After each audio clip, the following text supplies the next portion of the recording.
بابا جان اسے کیا کہتے ہیں مختلف زبانوں میں؟ ہاں ہماری زبان میں تو اس کو انجیر کہتے ہیں، بنگالی میں انجیر کہتے ہیں الف کی مد کے ساتھ انجیر، اور عربی میں اس کو تین کہتے ہیں. تین کہتے ہیں بے شک. اور تو ایسے ہے کوئی نہیں تین تے سے ہے اور تین تا سے. ٹھیک ہو گیا. اور انگلش میں فگ کہا جاتا ہے اس کو فگ. ٹھیک ہے نا جی ماشاء اللہ. اور پنجابی میں ہا کے ساتھ ہنجیر. آپ نے تو اس کا ڈپلوما کیا ہوا ہے. ڈپلوما نہیں ہے اتنی انٹرسٹنگ ہے کہ بابا مفسرین اسے ام الفضائل کہتے ہیں. ام الفضائل یعنی تمام فضائل تمام خوبیوں کو جمع کرنے والا پھل. اللہ سبحانہ و تعالیٰ نے قرآن کریم میں اسے انسان کی احسن تقویم کے شاہد کے طور پر پیش کیا ہے. یعنی انسان کا اس کے ساتھ بڑا تعلق ہے کہ اس کو اللہ نے گواہ بنایا. وہ تین قسم اٹھا کر اس کو گواہ بنا کے اللہ نے فرمایا کیا لقد خلقنا الانسان فی احسن تقویم. اس کے بڑے فائدے ہیں. اور اچھا سبحان اللہ تازہ کی طور پر تازہ فوڈ ویسے ہی زیادہ مفید اور خوبصورت. بالکل. اور ایسے اس کو اگر دودھ کے ساتھ لیڈیز کھائیں تو ان کا رنگت جو ہے وہ پھر کسی کریم کی ضرورت نہیں رہتی. بڑی برائٹ اور بڑی فریش ہو جاتی ہے اسکن. سبحان اللہ سبحان اللہ. ایسے نہیں اللہ تعالیٰ نے اس کو آپ کے ہاؤس میں بھی ایک پودا لگا ہوا ہے اس کے ساتھ انجیر بھی لگے ہوئے ہیں. ہاں ماشاء اللہ بالکل. ابھی کچے ہیں نا تو وہ بھی دکھائیں گے تو دیکھیں منہ میں پانی آ جاتا ہے.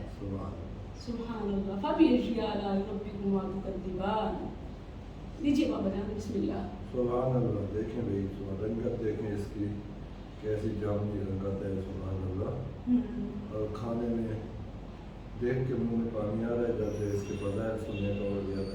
اور یہ ایون بخار میں جب پین ہوتی ہے اور بے چینی ہوتی ہے اس کی تکلیف کم کرتی ہے. معدے کے ہاضمہ خاص طور پر آپ نے ماشاء اللہ کھانا کھایا تو ہاضمہ ٹھیک کرتی ہے. اور مثانے میں پتھری مثانے میں پتھری تک نکالتی ہے. یہ تو ڈاکٹر ہے. بالکل اللہ کا بڑا تحفہ ہے. اسی لیے تو اللہ نے اس کی قسم اٹھائی اور انسان کی احسن تقویم کے شاہد کے طور پر پیش کیا. آپ لوگ بھی جو ہے نا اس کو بہت زیادہ سے زیادہ کھایا کریں. سبحان اللہ. آج کا موسم میں آپ بتا رہے تھے کہ فائدے اور فضائل حاصل کریں. بے شک. اور اللہ کا شکر ادا کریں کہ اس نے ہمارے لیے کیسی کیسی نعمتیں بنائی اور اللہ اس سے ملتی جلتی نعمتیں ہمیں جنات النعیم میں عطا کریں. ملتی جلتی نہیں وہ تو بہت آسان اور بہت آگے ہوگی کام. لیکن مجھے یہ لفظ اس لیے بہت اچھا لگتا ہے کہ باری تعالیٰ نے فرمایا کہ دیکھ کر فوراً پہچان لوگے کہ وَأُتُوا بِهِ مُتَشَابِهًا. ہمیں تو اس سے پہلے بھی ایسے دیے گئے تھے. ظاہر ہے کہ ٹیسٹ سائز اور ہر لحاظ سے وہ جسٹ پرفیکٹ ہوں گے اور یہ ان کا اشیر بھی نہیں ہے. سبحان اللہ. ایسے ہی ہے. میں یہ سعودی عرب میں بہت کھاتا تھا. باغ تھے یہاں کیوں نہیں اگائی جاتی ہے؟ کیوں یا ہمارے موسم یہاں کا اس کے لیے بڑا سوٹیبل ہے. اچھا بس پتہ نہیں لوگ کیوں نفرت کرتے ہیں. کرنی نہیں چاہیے. جب اتنی خوبیاں ہیں تو عام ہونی چاہیے. ابھی ہمیں تھوڑی دیر کے لیے بس نظر آتی ہے. ٹھیک ہے اس کو لگاتے ہیں انشاءاللہ ہر سال کھائیں گے اس کو انشاءاللہ. اللہ سبحانہ و تعالیٰ اس رزق کو ہر عام تازہ ہے نا. تازہ بہت اعلیٰ ہے لیکن یہ خشک ہونے کے بعد سہاگا بھی ہو جاتے ہیں. بالکل ایسے ہے. وہ انجیر کی وہ قسم جو ڈرائی فارم میں آتی ہے اور رات کو بھگو کے رکھیں تو حکماء بتاتے ہیں کہ اس کی جو پھر خوبیاں دوبارہ تازہ کی طرح ہوتی ہیں.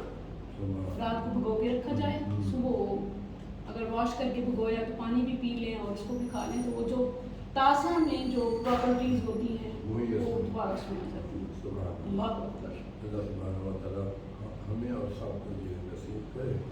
یہ دنیا کی اور آخرت کی جگہ میں جنت کی جو اللہ اور اس کے ساتھ دوسرے بھی اللہ تعالیٰ نصیب. یہ رزق اور تمام رزق اللہ سبحانہ و تعالیٰ اپنی مخلوقات کو اپنی کوشش ہے.